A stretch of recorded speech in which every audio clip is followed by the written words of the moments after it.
Buenas tardes. Hoy, martes 15 de octubre del año 2024, damos comienzo a la charla número 84 de radiografía del imperialismo británico. Particularmente les quiero agradecer, me he sentido muy reconfortado por los mensajes que he recibido sobre lo emocionante que fue recordar al capitán de navío Washington Bárcena. Honestamente, se los agradezco.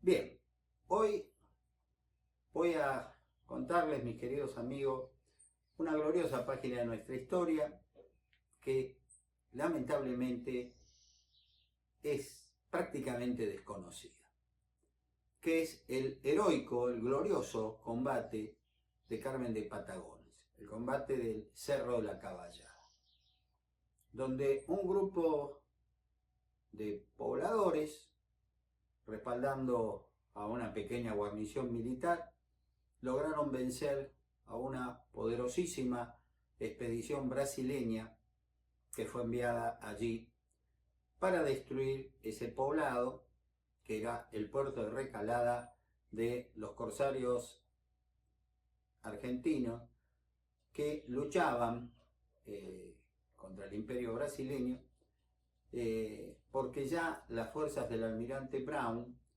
estaban muy diezmadas. Todavía no se había producido la heroica victoria de Juncal, que hablé en la charla pasada, pero en ese momento toda la balanza en la zona del Río de la Plata era muy mala hacia nuestra Armada Nacional. Los brasileños consideraron que debían hacer algo, una jugada que de haberle salido bien hubiera sido brillante. El 12 de mayo de 1825, como lo he comentado en otras charlas anteriores, fue reemplazado el almirante Rodrigo José Ferreira de Lobo por inepto. Fue aquel que dijo: ni los pájaros van a poder cruzar el bloqueo. Bueno, Brown y sus naves lo cruzaron varias veces, así que el emperador, muy molesto, lo quitó del mando y nombró en su reemplazo al almirante Rodrigo Pinto Guedes. Este hombre era un poco más audaz que su antecesor. Comenzó a planificar un ataque que, de haber triunfado, hubiera sido verdaderamente muy complicado para nuestro país, para la guerra que manteníamos contra el Imperio de Brasil. ¿Cuál era ese ataque combinado? Enviar una escuadra, conquistar Carmen de Patagones, anular definitivamente el puerto de recalada de los corsarios, y una vez logrado ese primer objetivo, dominando ese lugar, hacer llegar allí en otras naves, más tropas y muchísimo armamento, pero muchísimo. ¿Para qué? Para entregárselo a los araucanos. ¿Y con qué objeto? Para que estos atacaran el sur de la provincia de Buenos Aires, o sea, atacaran hacia la ciudad de Buenos Aires, cruzaran el río Salado, y nosotros deberíamos haber enviado tropas para fortalecer los fortines y con ello quitar tropas que luchaban contra tropas terrestres, ustedes se imaginan, contra el Imperio de Brasil.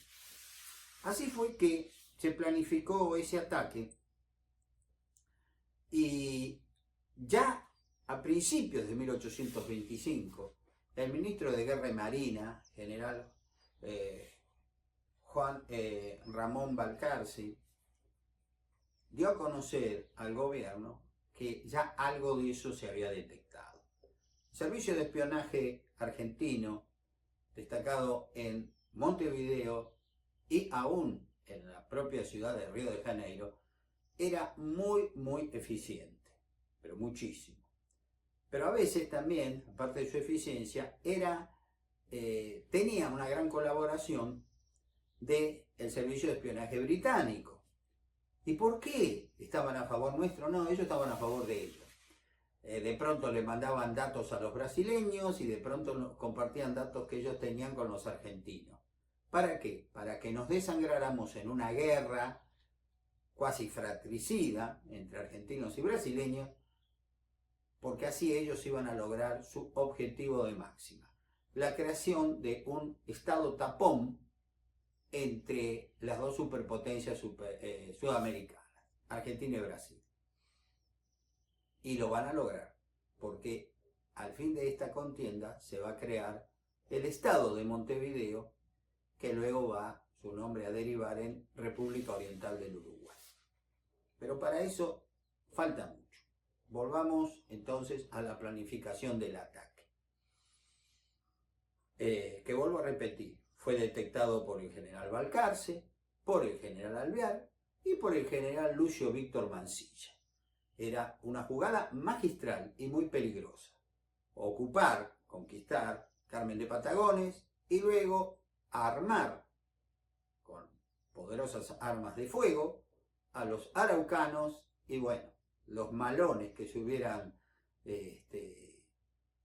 arrojado sobre la provincia de Buenos Aires y hubieran llegado verdaderamente muy, muy lejos. Les recuerdo que en 1746 el cacique Cangapol llegó a quemar mi ciudad natal, donde yo habito, Quilmes. No quedó nada. Fue el más grande malón que se tenga noticia, 1746. Pues en 1827 se podría haber hecho algo quizás hasta superior de haberlo logrado. Por fortuna, por el valor de los habitantes de Carmen de Patagones, los maragatos, como así se los conoce, eso no aconteció. Brasil alistó 4 naves al comando del capitán de fragata James Shepard, británico por supuesto, que había servido al almirante Thomas Cochrane cuando el general San Martín desde Chile pasó al Perú y durante un tiempo combatió a favor de la causa de la libertad, hasta que Cochrane, les recuerdo, robándose el tesoro del Perú, huyó, dejando a San Martín desamparado, sin cobertura naval, del Perú y pasó a Chile. Bueno, Shepard era uno de esos oficiales, que ahora servía al Imperio del Brasil. Shepard quedó al mando de la corbeta Duquesa de Goiás. La otra corbeta que integraba su flotilla de 4 naves era la Itaparica, que comandaba el capitán William Eyre. El bergantín Escudeiro estaba al mando del teniente Louis Potier, que era francés, en este caso no era inglés. Y la goleta Constanza a cargo de un oficial de la Armada brasileña que va a tener mucha importancia en el futuro. Ahora solamente lo nombro.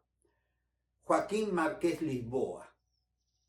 Pero yo ya se los voy a recordar en otra guerra que va a ocurrir casi 50 años más tarde. Esa flota tenía 613 marinos de guerra, pero llevaba a bordo, en las diferentes naves, al Regimiento Cazadores de Pernambuco, número 18. Este regimiento del ejército imperial brasileño estaba compuesto por 581 hombres. La flota zarpó del puerto de Maldonado el 17 de febrero de 1827. Es decir, 8 días más tarde del desastre naval para los brasileños de Juncal. Esa gran victoria a la que me he referido en la última charla. Y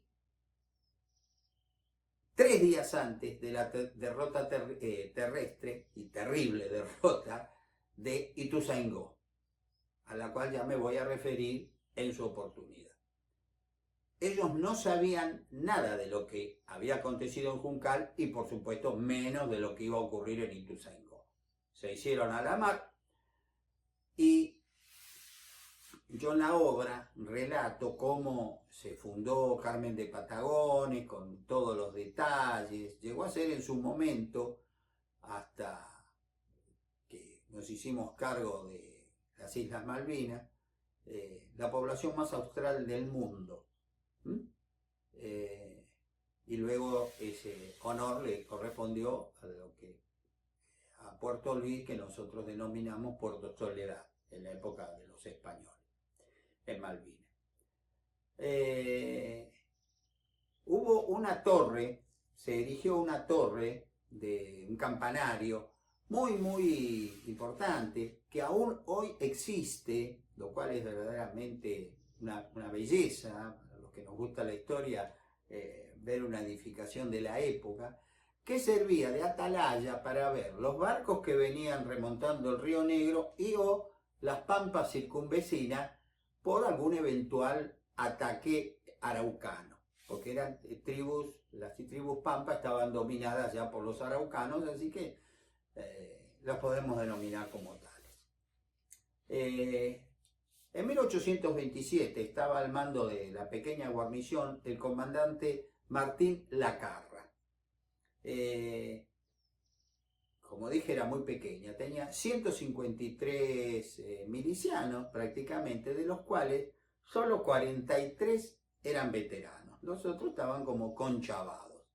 Y a su vez, el corsario Francisco Formatín tenía a su servicio, digamos, de una tropa propia, negros africanos rescatados de diversos barcos brasileños, que por supuesto al ser liberados querían luchar a muerte contra sus captores, contra los brasileños, porque por supuesto ya habían dejado de ser esclavos.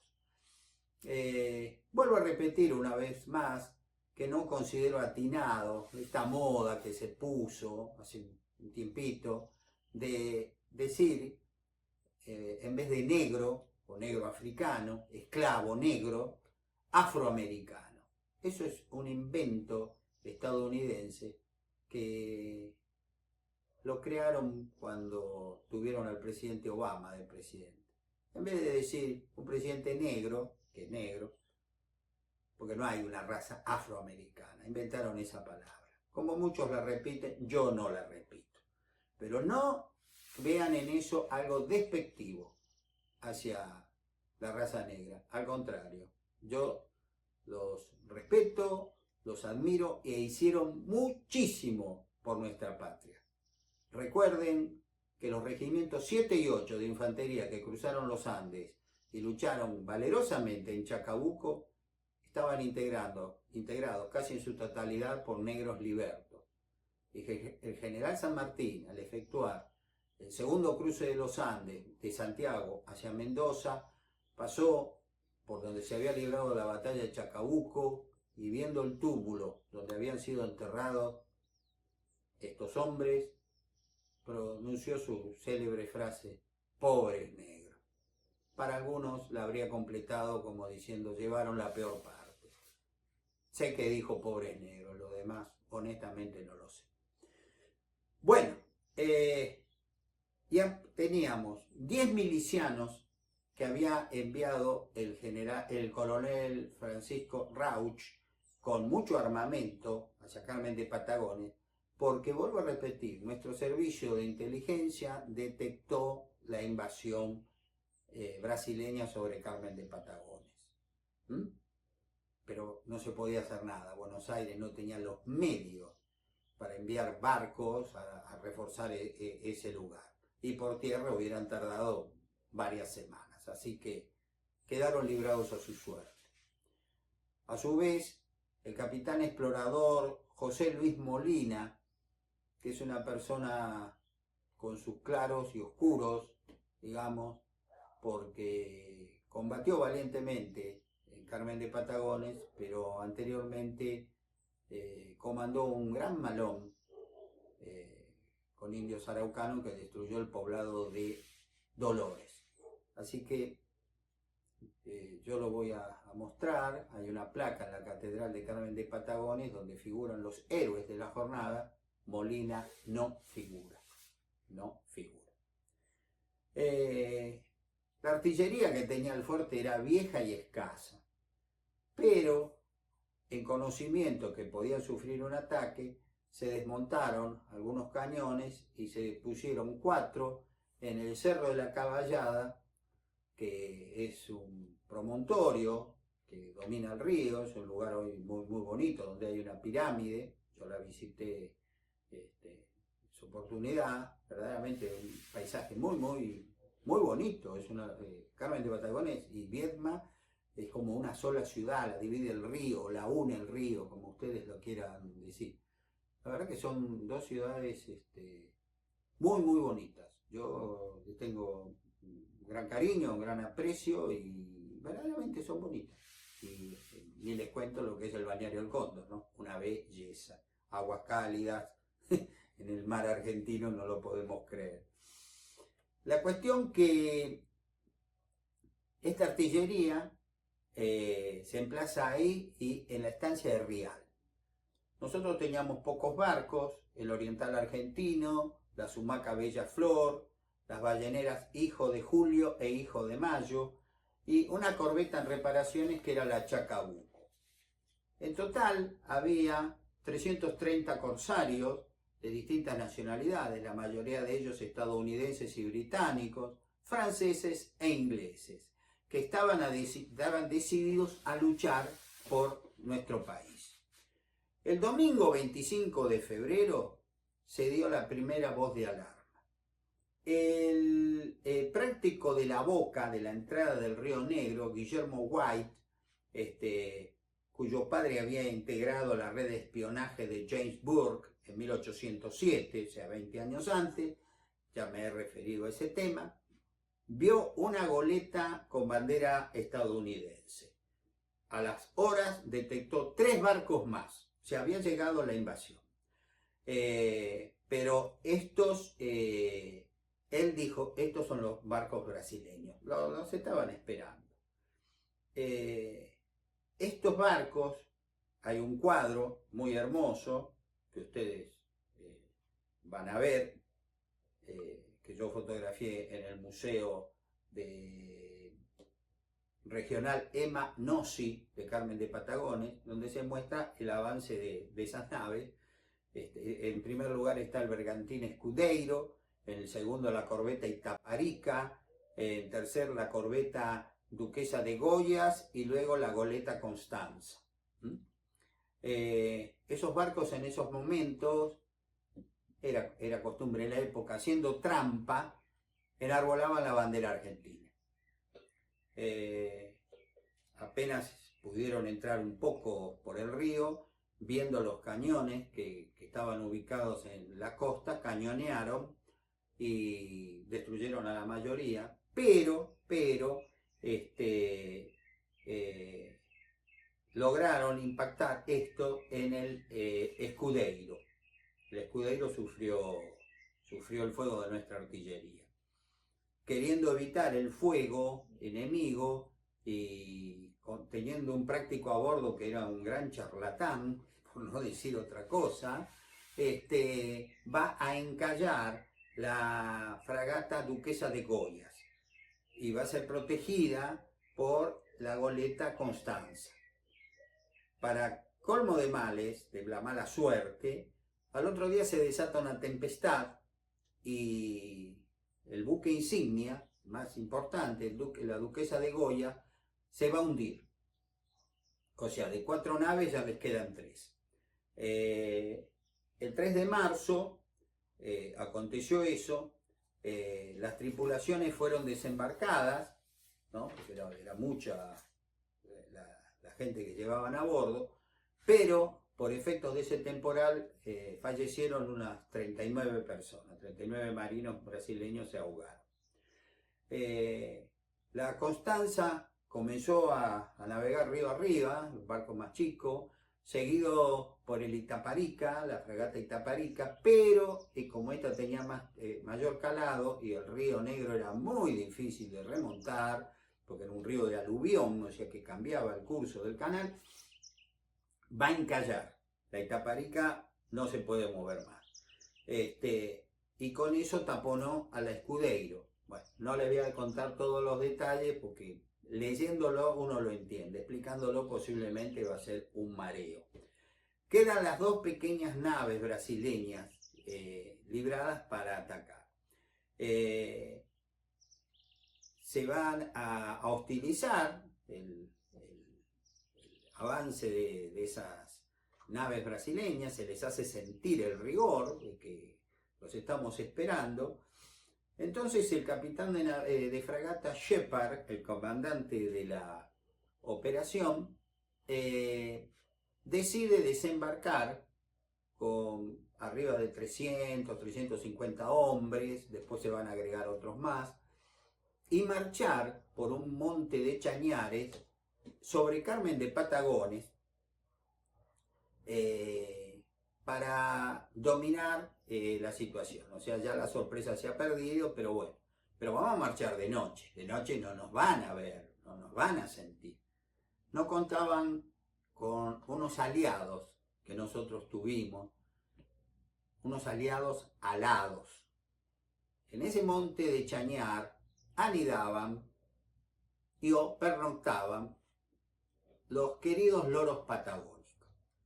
Yo ahora voy a hacer un corte en mi relato, les vamos a pasar, si Dios quiere y sale bien, si Nacho lo logra, una filmación mía de febrero de este año en los farallones patagónicos ahí del balneario El Cóndor, donde yo les voy a mostrar lo que son esos queridos y patrióticos loros, que con su alboroto le hicieron fracasar el factor sorpresa a Shepard y sus 350, 400 efectivos. Bueno, acá estoy en los farallones del balneario El Cóndor, en La Boca, provincia de Río Negro, al lado del Océano Atlántico. Todos esos farallones que los hacen los loros barranqueros. Cavan un túnel de más o menos 2-3 metros y en el fondo donde anidan. Estos loros tuvieron mucho que ver en la victoria del glorioso 7 de marzo de 1827, porque las tropas brasileñas, más o menos unos 400 hombres, iban avanzando lejos del Río Negro por el bosque de Chañar, y su grito, ustedes pueden ver acá en este momento, de miles de loros, fueron dando cuenta de su acercamiento al poblado.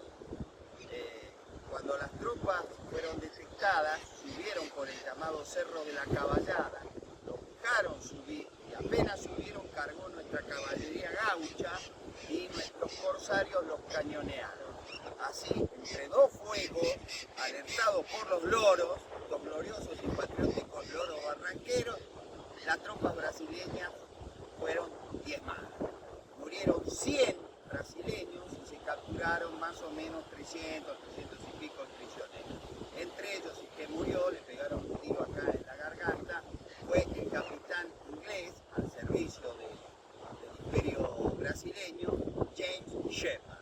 Así que bueno, espero que les haya gustado esta belleza que tenemos acá en la provincia de Río Negro. Como yo expliqué en la anterior charla, yo estuve en febrero de este año en Carmen de Patagones, en Bielma, en el balneario El Cóndor, en la casa de veraneo de los padres de Jorge Bafigi, mi amigo, y la verdad que pasé unos días hermosos con sus padres, Jorge y su mamá Alcira. Así que desde acá les mando el cariño que ellos saben que les tengo.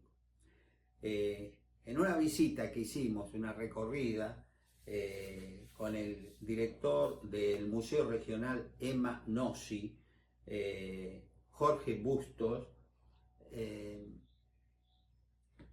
esta es para vos, Jorge Basfigi. Este hombre que nos llevó de aquí para allá, un día de lujo, de pronto mostrándome una casa muy hermosa y decía, acá se alojó el zorro. Y yo dije, Guy Williams, un gran amigo de la Argentina. Me dice, no, el general Roca. A Roca le decían el zorro. Bromas aparte, quiero decir, porque ya que lo traigo a cita, que Guy Williams, el zorro, el actor estadounidense que filmó el zorro, cuando fue a la guerra de Malvinas se ofreció de voluntario a ir a combatir por nosotros en las Islas Malvinas. Así que ese querido personaje lo interpretaba un gran hombre, al cual los argentinos verdaderamente siempre le tenemos que estar agradecidos por los momentos hermosos que nos hizo pasar con esa serie, pero también por ser un gran amigo de nosotros, que lo demostró al ofrecerse de voluntario. Bueno, haciendo esta disquisición, o como quieran llamarlo, los brasileños, alertados por los loros, los esperamos y fueron disparados por efectivos nuestros tras los chañares, por el fuego de nuestra artillería. Conclusión, fue un desastre. Se quedaron sin agua, estaban muertos de sed y terminaron rindiéndose. Los pocos que llegaron cerca del fuerte vieron un montón de tropas que estaban haciendo guardia, con fusiles. Pues no eran fusiles, eran palos, y muchos de ellos, esos hombres que montaban guardia, eran mujeres y viejos. Eso fue una idea que se tuvo en su momento de la señora Eustaquia Miguel de Rial. A ella se le ocurrió, por eso quería nombrarlo. Bueno, los brasileños muertos de sed, cañoneados, disparados detrás de los chañares. Yo no tuve oportunidad en este caso de ir a recorrer esa zona, el Monte de la Caballada, como lo hice en 1811, pero hay un chañar histórico, un retoño de un chañar de esa época, que está debidamente preservado, está tras una cerca, lo cual me parece maravilloso, y es un monumento histórico natural de esa gran victoria. Los brasileños van a sufrir más de 100 bajas y se rinden. Shepard, el comandante, muere de un tiro en la garganta. Las tropas quedaron prisioneras y al tiempo se las envió a Buenos Aires. En la salida del Río Negro, otra tempestad, y un barco en la cual los iban a llevar a Buenos Aires fue capturado por estas tropas y lograron fugar a Montevideo. De allí van a intentar un segundo golpe, un audaz golpe de mano, de dominar Carmen de Patagones, pero no lo van a lograr. No lo van a lograr porque otra vez, otra tempestad los destrozó cerca de la boca del Río Negro y muchísimos de ellos murieron ahogados. Hubo dos intentos entonces, ¿no? La victoria del 7 de marzo de 1827 y otra que se va a producir por efecto de la tempestad pocos meses más tarde. Hay un barco que yo estoy fotografiado en la proa, los restos que quedaron del Itaparica. Ese barco, para los quilmeños, tiene una gran significación, porque ese fue el barco que el almirante Guillermo Brown se enfrenta con la 25 de mayo en el combate naval de Quilmes. Y ambos se cañonearon feo. Como ustedes saben, la 25 de mayo logró ser retirada de Quilmes, llevada al fondeadero de los Pozos en Buenos Aires, y a los meses, como ya lo he explicado, se va a hundir. La Itaparica tuvo mayor suerte logra zafar de la varadura, porque habían quedado clavada en la arena, llevada a remolque a Montevideo, fue reparada y enviada como segunda nave sobre Carmen de Patagones. Bueno, como ustedes verán en esa foto, para mí muy significativa, yo estoy tocando la proa, lo que fue la proa de ese barco, sobre el cual tenemos dos versiones. Una es que fue reparado en Carmen de Patagones y como corsario tuvo una pequeña salida, retorna a Carmen de Patagones y se hunde, porque estaba ya muy dañado. Pero el gran escritor quilmeño, Guillermo Enrique Hudson, tiene otra versión. Según Hudson, este barco, el Itaparica, repito, se hunde en el combate el 7 de marzo, que yo creo que Hudson estuvo equivocado, pero me resulta simpático ver este gran escritor argentino con gran sentimiento patriótico lo que dijo. Los bravos colonos habían coronado su valiente día de trabajo con la captura del barco de guerra Itaparica, lo cual es cierto. No hay duda que pronto este quedó deshecho, pues el buen material de construcción era muy caro en Río Negro. Un esqueleto del barco náufrago todavía yace en el río y es frecuente, cuando hay marea baja, que sus viejos maderos marrones afloren como el esqueleto de un gigantesco monstruo del Pleistoceno. Más de una vez he salido de mi bote y me he parado sobre ellos, experimentando un sentimiento de profunda satisfacción. Hudson cree, vuelvo a repetir, que el Itaparica fue hundido el 7 de marzo de 1827, el día de la victoria de Carmen de Patagones. Pero repito que hay otra versión que dice que no fue así, que salió de corsario, al retornar el barco se hunde. Como sea, cualquiera de las dos versiones son válidas, ¿no? Sea una u otra. Pero lo que sí quiero aclarar, que en su obra Día de Ocio en la Patagonia, Hudson, para mí, fue el primero que relató históricamente el combate de Carmen de Patagonia, el Cerro de la Caballada. Y lo hizo con gran patriotismo. Y me quiero explayar en este punto, en estos últimos minutos, porque para muchos este gran escritor no era argentino, porque escribía en inglés. Dios mío, qué pruritos que tenemos a veces, ¿no?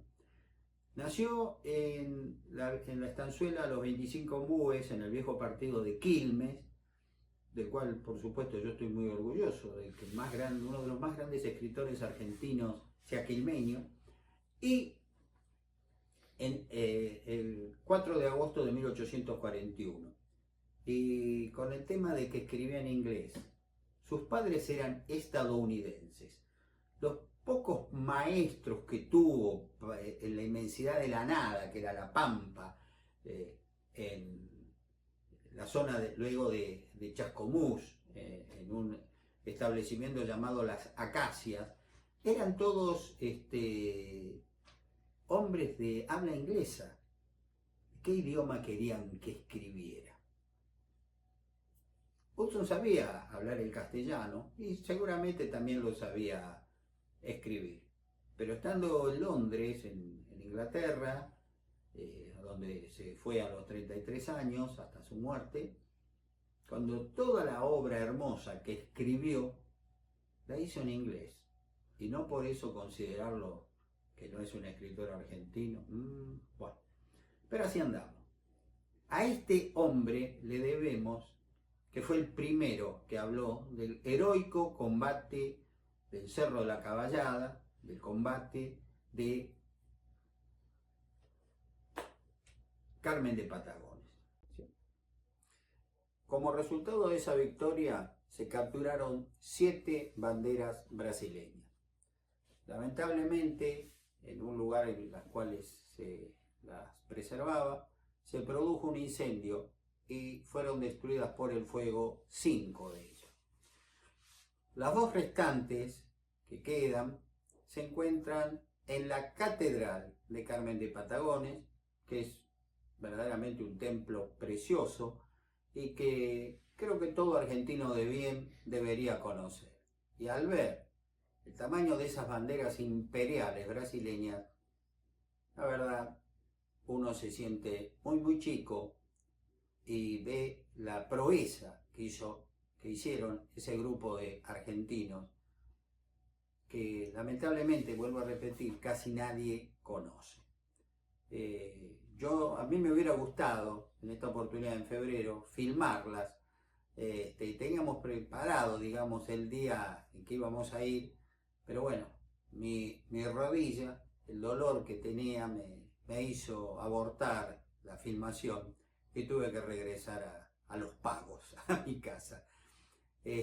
No fue nada grave, era la cuestión de una contractura mal llevada, digamos. Pero me perdí esa filmación. Yo los invito a que si puedan, vean esa belleza, esas 2 banderas en la Catedral de Carmen de Patagones. Con esto, mis amigos, me despido de ustedes. Espero que este pasaje tan desconocido de nuestra historia les haya gustado. Les aclaro que en el capítulo pertinente en el que lo trato hay 1001 detalles que por supuesto por razones de tiempo no pude contarle, pero merece ser conocido. Y no falta mucho para que se cumplan 200 años de esa gesta y creo que la República Argentina tendría que recordarla como se merece. Nada más.